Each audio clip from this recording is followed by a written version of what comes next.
Welcome to Real Money Talks. Real strategies from the moneymakers and the world changers that you can use to make millions, keep those millions, multiply your wealth, and build your team. Here's your host, author of 5 New York Times bestsellers, money expert on Dr. Phil, CNN, CNBC, The Street TV, Fox News, and The View, Loral Langemeier. Hey guys, get your questions ready. Brian, go ahead and set the stage for Laurel, man. Laurel is absolutely amazing. I cannot tell you. She's been on my show twice on Success Profiles Radio, and she was my 300th guest fairly recently. So she brought the house down. She was fantastic. Let me tell you a little bit about her. If you do not know who she is, this is going to be absolutely amazing. Laurel Langemeier is one of today's most visible and innovative money experts. And so she loves having conversations with people about money. It's not like any conversation about money you will ever hear. If you hear those people on CNBC talk about money, Laurel's conversation about money is not the same. You cannot listen to her and them at the same time. Your head will explode and you'll be infinitely confused. So don't do that. Laurel is only one of a handful of women in the world today who can claim the title of expert when it comes to financial matters and money.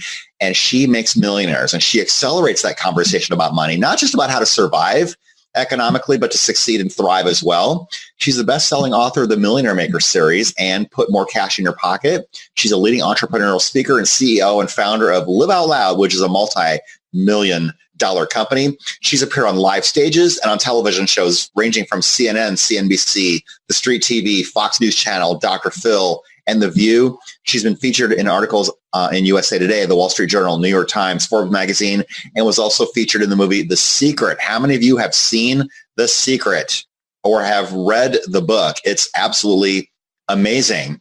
And so we're waiting for Laurel to come back. So if you've got questions about money and how to make money and how to use your book to make money, have those questions ready. I like how this evolved in the last session. So if you've got questions along the way, I will try my very best to incorporate your question into this is the discussion. And if the question has to do with something she's talking about right now, it's a lot easier. But any questions about money, any questions about how she became an author would be fantastic. And so I just gave your bio, Laurel. So now they all know who you are. You are in Lake Tahoe, is that right? I'm in Lake Tahoe, Nevada. Do you have snow?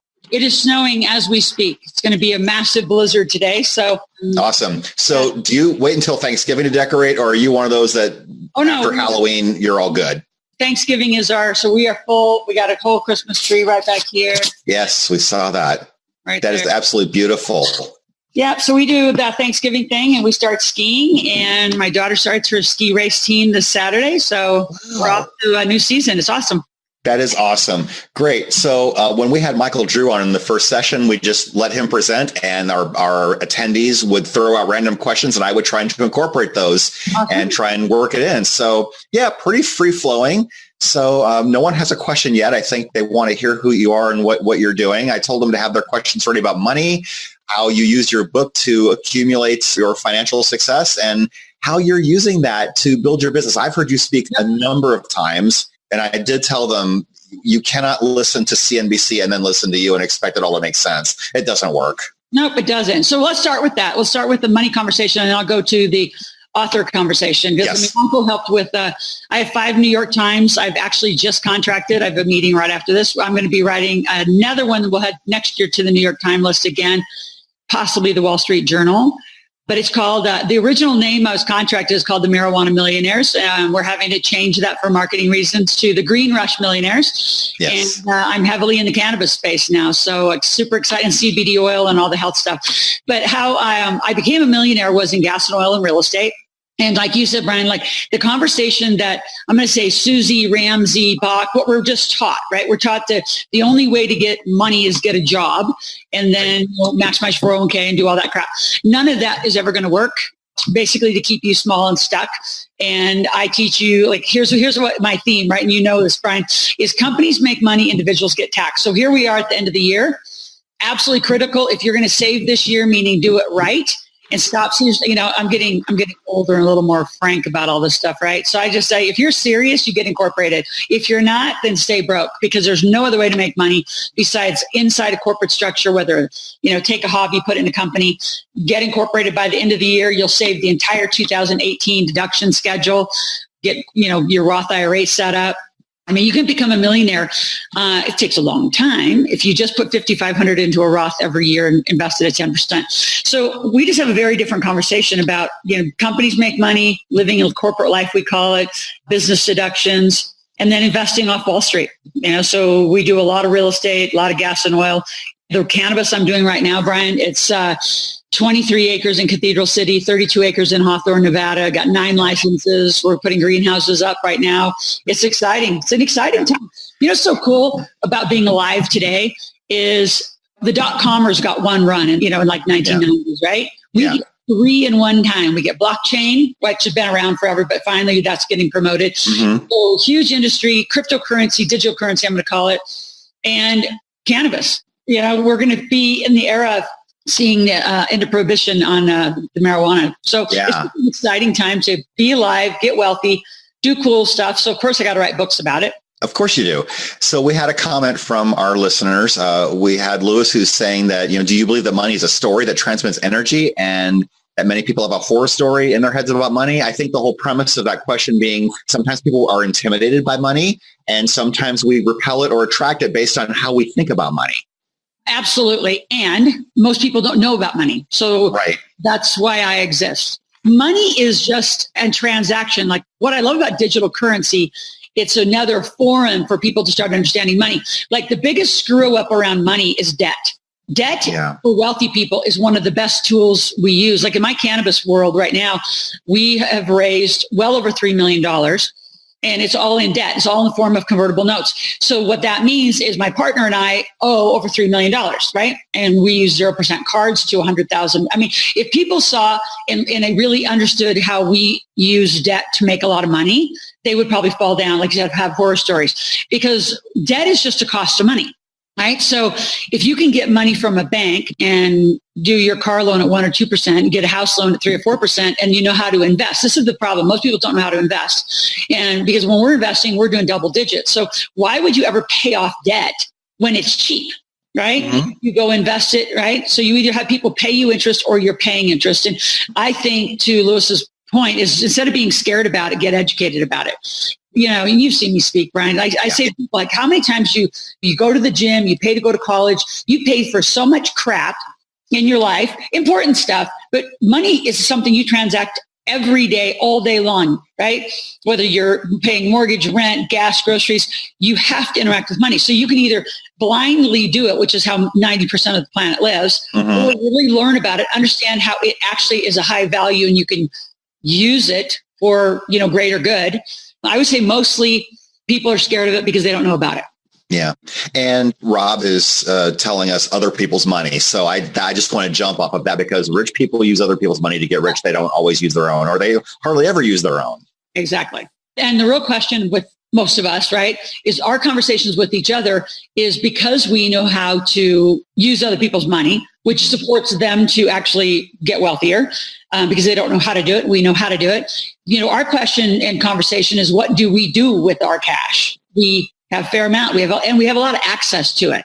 It's hard when you know money, people will throw it at you. I mean, it's like, because I call it park and pray in my books. Most people just park their money with the financial institute, pray to God, somebody that took a class for 2 weeks and is a broker, right? Usually they're broke. Just because they work at Schwab and Fidelity doesn't mean they know a damn thing about money. So you have to get responsible for it. In fact, one of the things we're doing right now is we're having a big game special. I did a Millionaire Maker game with my Millionaire Maker book, and we're really just pushing it for the holidays. Put it at the kitchen table and don't take it down. Play it for 2 or 3 weeks. Take some time to get serious about understanding money and understanding how it can work for you and be a massive benefit in your life, or be scared of it your whole life and stay broke your whole life. Yeah. I know that you were a part of Robert Kiyosaki's cash flow game. And the whole premise behind that is you try and see how quickly you can get out of the rat race. Is your game similarly structured? Yes, and more advanced, because cash flow is only one piece of becoming a millionaire. Mm-hmm. So there's a piece about debt, about building a business, about putting money away into investing right away. It's a little more advanced because it's about the whole millionaire structure. So the goal to win the game is to become a millionaire. So we do a lot of that. Yeah, absolutely. So Tamika's asking, we're so conditioned to eliminate debt. How do I use my current debt to work for me? Well, one of the gifts that we're going to give folks, so justmetlaurel.com, I'm actually giving folks a ticket to one of my workshops, my 3-day workshop, which you know is a massive value. And I'm going to give folks the Millionaire Maker book, which is a digital copy. So in page 194 is how I teach you how to handle debt. So first of all, how you're taught about debt is completely wrong. And to pay off all your debt, if you can get it down to low interest rates, is ridiculous. And if you don't know how to do that, I have a whole team who can get you 0% cards. So transitioning your debt, and then you got to, there's a whole system to it. So I have to know what you did yourself. And is it company debt or is it personal debt? Right. So even buying a computer, if you're in business, then that's a business expense. If you're just buying some random, clothing, then that's probably a personal expense. So first you have to organize your debt. Is it company debt or is it personal debt? Get it as low as you can. Ideally, we operate on 0 interest credit cards. So I don't care if you spend $100,000 a month, as long as you pay it off on a month. The other thing about debt is if you can get cheap money, why pay it off? It's better for you to take, say, $40,000, $50,000 and get it to work. Find a place to invest it. And this is where I think we come in our communities. We have great deals. Like right now, we're doing a bunch of vacation rentals in the Ozarks. We're taking a whole team there. Our cannabis projects pay extremely well. So if you can find a way to put the money to work at 10, 12, 15, 20%, why would you pay off 0% or even 5% debt? So don't be so worried about debt.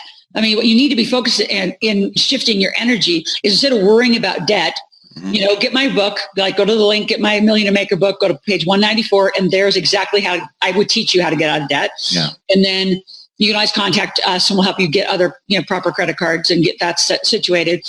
But the bigger thing you need to be focused on is how do you make more money? Yeah. Why people have debt is because you don't know how to make money. So you blow through the money that you know how to make, usually a job, and then you put the rest of your life on a credit card.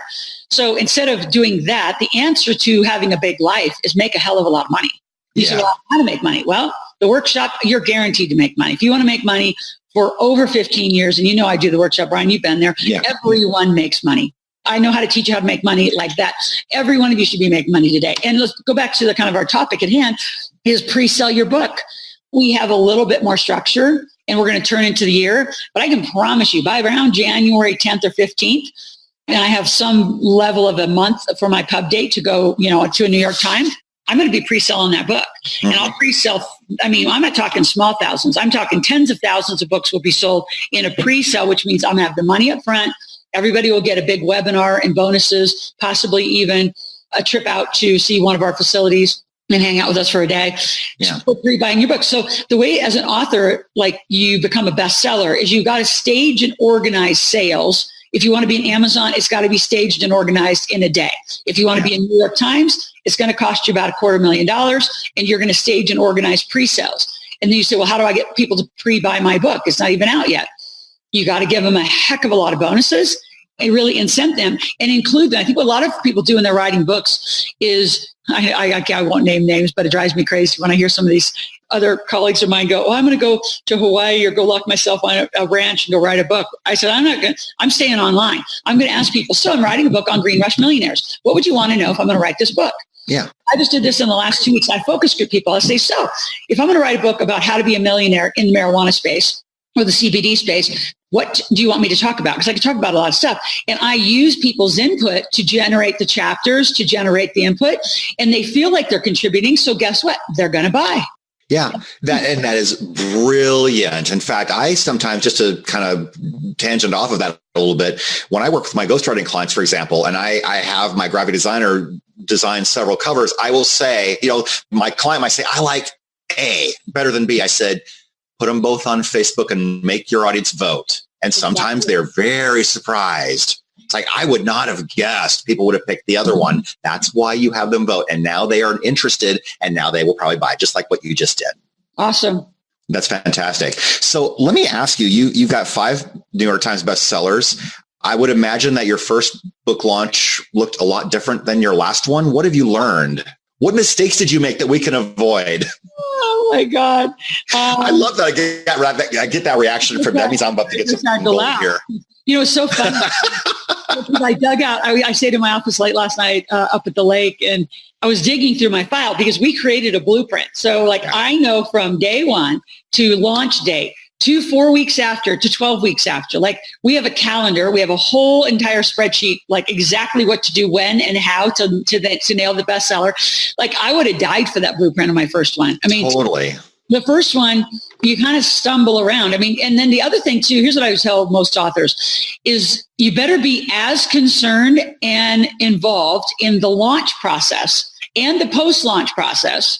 Meaning your job has just begun when that damn book hits the bookshelves. I mean, yes. You think you're tired and you hit a finish line because, oh my gosh, the book's on my bookshelves. You haven't even begun the game. Like marketing that book and strategically organizing around that book is as much, if not more work than writing the damn book.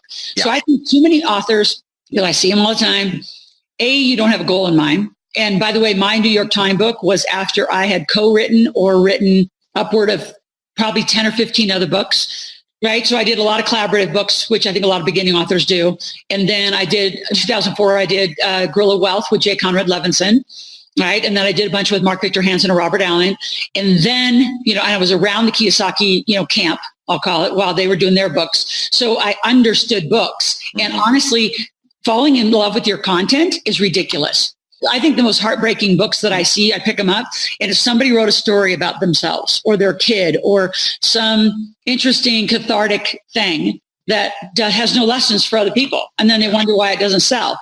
Right. And so I think a couple of things. Get with some of us who know the process. I mean, believe me, it is a whirlwind process to go through. It's almost like having a whole second business is just writing the book. I shouldn't say don't be concerned about the content, but involve other people in the content so you're co-writing it with people who are wanting to know what you have in your brain. Just like this. You're in this book. I've done a lot of those. Yeah. Yeah, totally. It's just kind of interesting how misguided I think people are around when it comes to a book. And I want to talk just about books and money. Yes. So a book is a damn good brochure. Yeah. And I think what's interesting now, because I hired back, a little bit of a different team. Like my 5 New York Times were exactly 99% the same team. And believe me, you need an accountant that knows marketing on your team. And you're going to say, well, why would I need that? Well, I'll just give you a little clue on the New York Times side. Because you have to deliver books to addresses, somebody has to go through when it gets closer to the launch date and call everybody, text everybody, come up with a confirm your address platform on a landing page. Because if those books get, sent to a wrong address, that book doesn't count. And what you're going to learn on the big side of like a New York Times level, every book counts. So it can't get sent back. And all of that needs to be put in accounting properly. It needs to be tracked through your database properly. So when you're like my Yes Energy book, I sold 55,000 copies. Can you imagine to have to verify 55,000 home addresses around the world to make sure the damn books landed on time in their house? It is they probably weren't all in the United States either. Oh, no. I had huge clientele in Australia, and then I had a big group in Hong Kong. So you had to come up with shipping centers. And I'm not saying all this to scare people. I'm just having a reality conversation of, if you want to go for it. I mean, I leaned on Sharon Lechter a lot. I always do. So have somebody, and I don't care how much you've got to pay them, but you better have somebody who's done this before and just go out there blindly. And the other thing about Yes Energy, it was pre-Amazon days. So the variables I'm dealing with and my team will be dealing with is like in 2012 was my last, bestseller. So that's a long time ago because there was only 370 something thousand authors that hit that year. It used to be a big damn deal to be an author, a huge deal. And then an ultra deal if you hit, the New York Times list. And then like Yes Energy, I hit all 11 best-selling platforms. I was a Publishers Weekly. I was every bestseller. But it took an entire team, it took a lot of experience. And today, like this year in 2018, I think they're predicting over 4 million authors. So it's a different game. It is. Everybody's an author. Everybody should have a book. A book is now a brochure. A book is your website. It's your homepage. Like the distinctions about how and why to be a best-selling author better have a big cause because it's going to cost a lot of money. And at the end of the day, the books you might make a couple bucks on the book. So it isn't even about the book, really. You better have a post-launch plan to recover the amount of money in really a year of your life to launch a proper book. Yeah. So Chris is asking, what would you tell someone who's just starting out to get going out of the gate quickly? In what, business or writing a book? Let's talk about writing a book. Well, so here's exactly what I tell people. Come up with some different ideas. And I teach a process, as you know, it's called Ask, Tell, Ask. So here's what is my talk track around the green rush. So I'm entered a contract to go write a book. I always do that collaboratively. So it's going to be in the marijuana and the green rush space on how people can become millionaires and be involved. So if I was going to write that book, what would you want to know about? I'd go out on a focus group, exactly what I said earlier, and I'd get input. I want a lot of input. I want to know every idea on the planet in a range, and I get it also from around the world. I want to know what the Australians want to hear about. I want to know what people in Slovenia want to know about. I want to know what people in Africa want to know about. And then we gather that all up, then start formulating the content. Once you're there, like I know the content, this one's going to be a little different because we're really writing it for the miracle of the medicine is really going to be a large part of the book because it's just curing more stuff. And I grew up in Nebraska, so I still have a family that's like, oh my God, my sister's doing drugs. My daughter's doing drugs. I said, I'm not doing drugs. I'm growing them. And by the way, they're not drugs. Like it's all that stuff's got to get out of everybody's way. My point is I would focus group. And then once we have enough of the outline, which is where we are today in my next meeting, we have kind of an idea of the 10 chapters. Then what I'm going to do, because it's going to be a more interview style, because I'll be interviewing just extraordinary doctors around medicine and all that, is I'm going to be doing interviews. So I record my books. If it's just my content, what I would do is just what we're doing today. I'd like plug in, log on, and I'd start talking. I think the faster you talk and or be interviewed, more creative ideas get generated.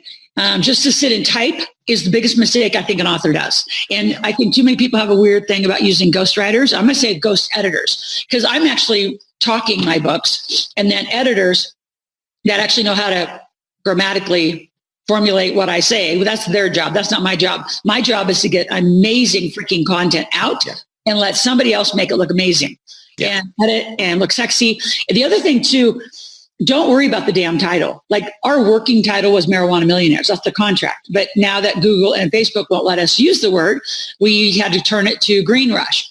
In a year, who knows? It could be federally legal and I'll go back to marijuana. So don't worry about the title or the cover or any of that stuff. Just get to the richest content that the most people want to know about. And then don't tell them what you're writing. You tease them about what you're writing and you get them excited about what you're doing to get them to do a pre-order. You've got to do pre-orders. Absolutely. And if that title ends up somehow not working, you can go with something like Cannabis Cash Cow. Yeah, exactly right. And have a green cow on the cover. I don't know. But anyway, but yeah, absolutely. That is. Yeah, I have a company for years, right, called Green Money Enterprises. And who knew that it's actually going to be used for green money? Like it's brilliant. That's the lead. So it may be that. It might that actually the name of that company, which I haven't really used a lot, it was more of a real estate company forever. Now it has nothing in it. It may be that. Like my point is, don't worry about that. Get to the content. Make sure people are like salivating to want to understand it and know about it. And the other thing, like with us, we're going to have a lot of cannabis tours. So for people to pre-buy, they can come out to Hawthorne. We're having a huge launch of a greenhouse. Like I'm going to give them so much high value of just cool stuff. I'm going to put them in a drawing for a ride on my King Air on the plane. I'm just going to do cool stuff. So there's just so much excitement around the conversation that people want to buy it and they keep telling everybody about it. So your content and marketing, if you're hearing it, are critical. I think the mistake in content, because you're probably hearing, like I said, don't worry about the content, is now I'm saying it's critical. It's got to be damn good, like really good content, but you can't like mull over it forever. Like, you know what I mean? You can't analyze it to pieces. You know exactly what I'm talking about, Brian, because you see writers, they got a book half done for 5 years. Well, just finish it. You know what? And here's the other thing to beginner or authors. And I learned this later on, because once you start unloading content, meaning you just have a lot of knowledge, don't wait for the perfect book. Do your best with the knowledge you have. And guess what? You're going to get more. But I always say, you know, spiritually, people say, why do you have so much content all the time? Because I deliver it. I don't store it up for some big day for one book. I just give the content. I just like, you know, I'm just this little vessel of my content just comes and it comes and it comes. But because I'm sharing it and I'm helping other people with the content I have. So watch that you're not waiting to make the perfect book, because it won't ever be perfect. It's going to be as good as it is for today.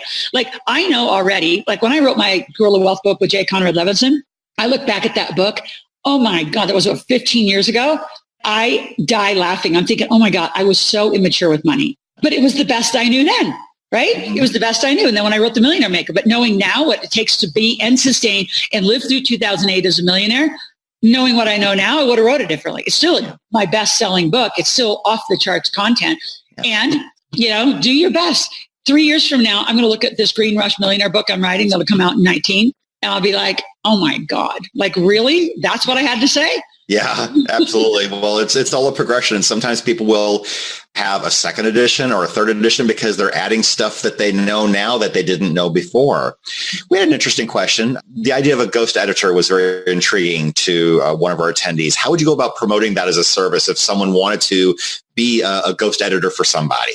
Well, first of all, notice I changed the name because there's a lot of ghost writers.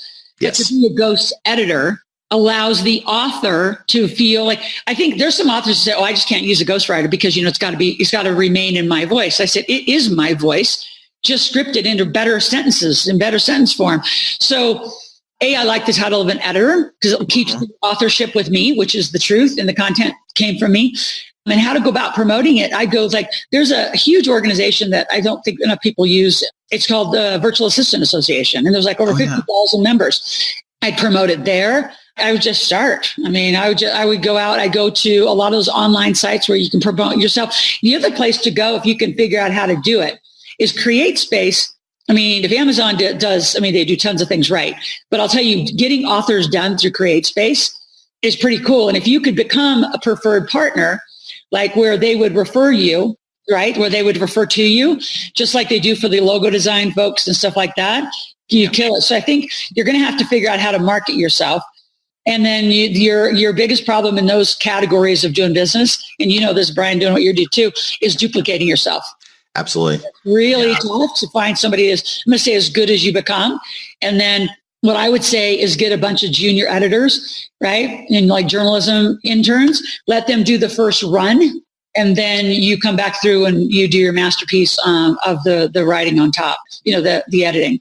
Okay. So talk about virtual assistants because that's so critical. I used to have a virtual assistant that I would have transcribe my shows, and then I found out that Rev was cheaper. And so I let them do it. But sourcing things out, that's a critical piece to building your business, right? Absolutely. Yeah. And where would you find a virtual assistant? Where would you find the best ones?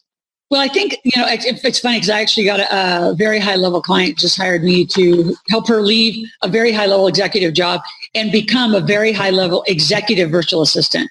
Mm-hmm. So her skill set is so tactical. Like she knows how to do marketing. She's logistics. She knows how to do a lot of stuff. Those kind of people, I think, I told her, and it's going to cost a little more, but I think for her to go on site, like to come to your office and work with you for a couple of days to really get how you work and set up systems around you, then she could go be virtual. That's my preference. Now, do I have some people that my tech teams use in the Philippines and do all that? Yes. And I shouldn't say you get what you pay for because some people have extraordinary success, but I think it depends what you need. Like if you just need a project done, but if you need support for your life, I keep mine close. I keep mine very close. To the degree if they I've had one of mine lives in LA. If she's got to fly to Tahoe, I can get her on a plane in a day. I think it depends what you need. How do you find them? Go to a virtual, just look it up online, look it up locally. There's thousands and thousands of them.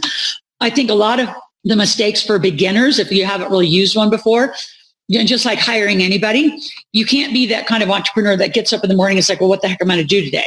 You got to be that person who's going to be what I call future pacing. You've got to be a month out.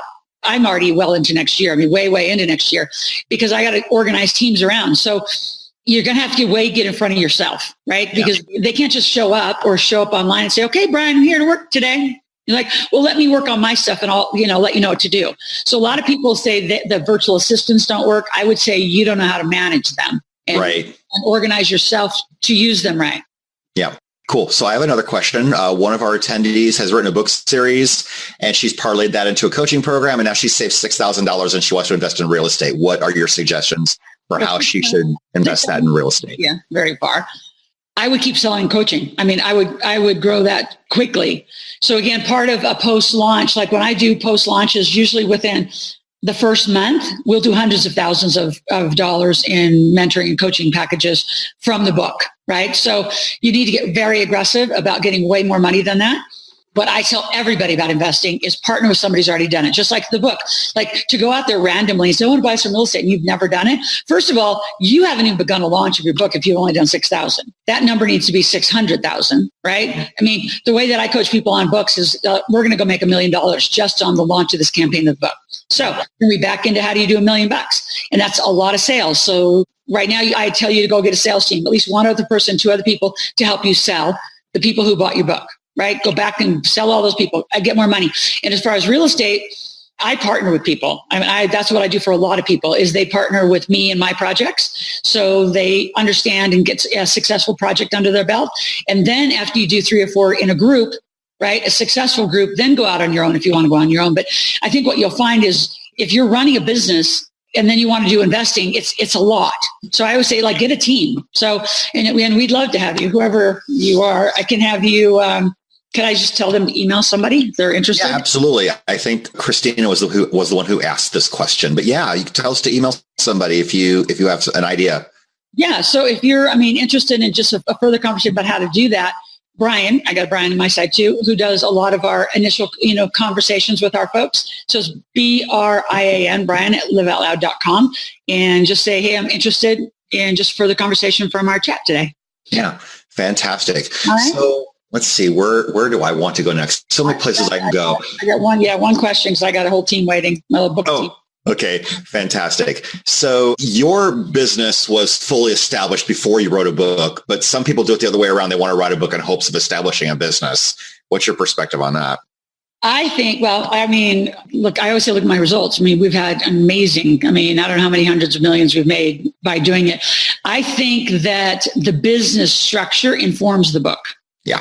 I think to build a business off the books boxes you in. So like, regardless of books, I just did financial literacy coaching, right? I just started coaching and that informed the books because I got really good at it, right? And I not only became a millionaire, I created a lot of millionaires, which then informed, let's go write the Millionaire Maker book and show people that there is a system and a very quick 3 to 5 year system to become a millionaire. So I think you build the business and the business informs the book. The book is just an extra platform launch to take it to another level and to give you credibility.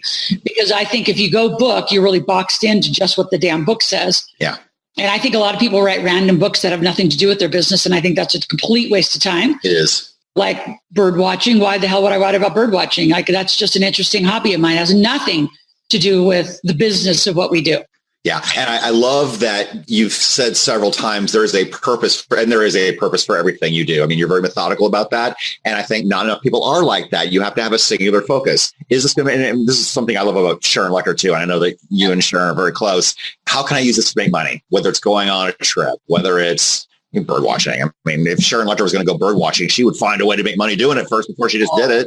Oh, I know what we would do. We would make a bird watching company and we'd invite people to go along with us and we'd make it a business trip. We'd go out and see some birds. And while we're out there, probably go wine tasting and check out some real estate and write the whole thing off. So believe me, we would figure out how, because my kids are funny. My son's now 19, who's, off in college, and it's so funny, like during this year of him graduating and leaving the house and all that transition, he was interviewed by quite a few people, you can imagine. And he's like, they said, what's the one thing you like kind of not regret, but wish you would have done? And he said, gone on a vacation, like done something around the world that didn't have my mom work for at least a day. And I was like, that was never going to happen. We have traveled the world intentionally. My kids have passports they've been everywhere multiple times except for Antarctica. And I said, that passport's because we put business trips everywhere. And so that was just funny to hear my son say, just take a vacation, like up here, you were going somewhere and my mom's not working. And it's like, well, that's not happening. And my husband says the same. He's like, honey, could we just go somewhere and you not like have an agenda to work somewhere? I said, no. Because then we can't write it off. So no. Yeah. Listen, that's fine. Go to Just Met Laurel. I have tickets for you. I actually have a reading room. So the last thing I'll say is, when you get my reading room, it's what I do. Jay Abraham helped me come up with this idea.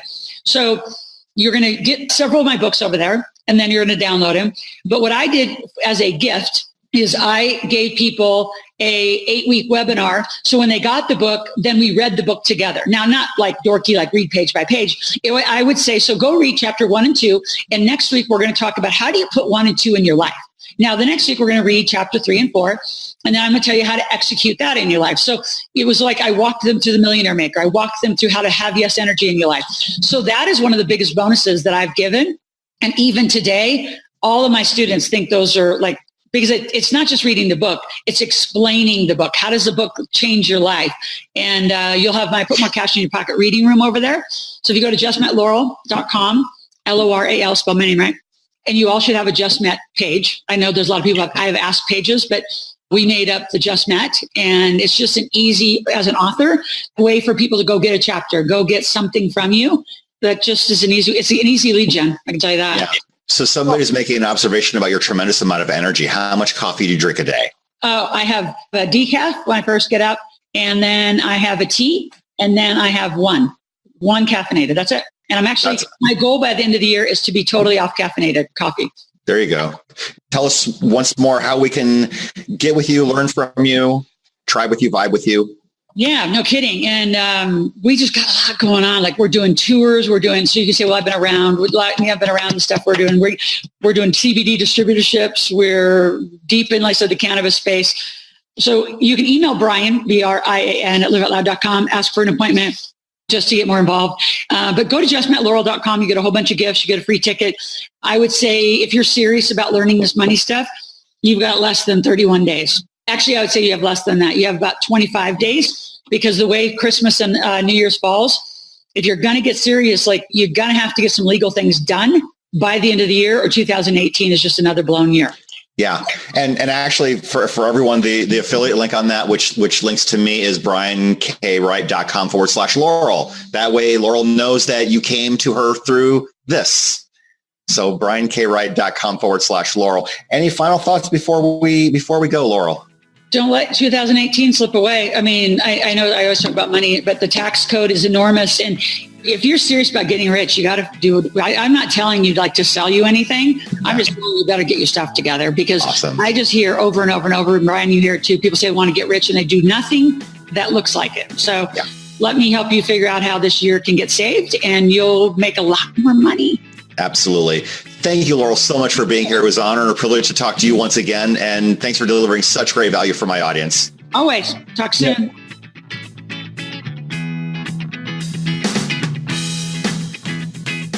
Thanks for listening to the Real Money Talks podcast.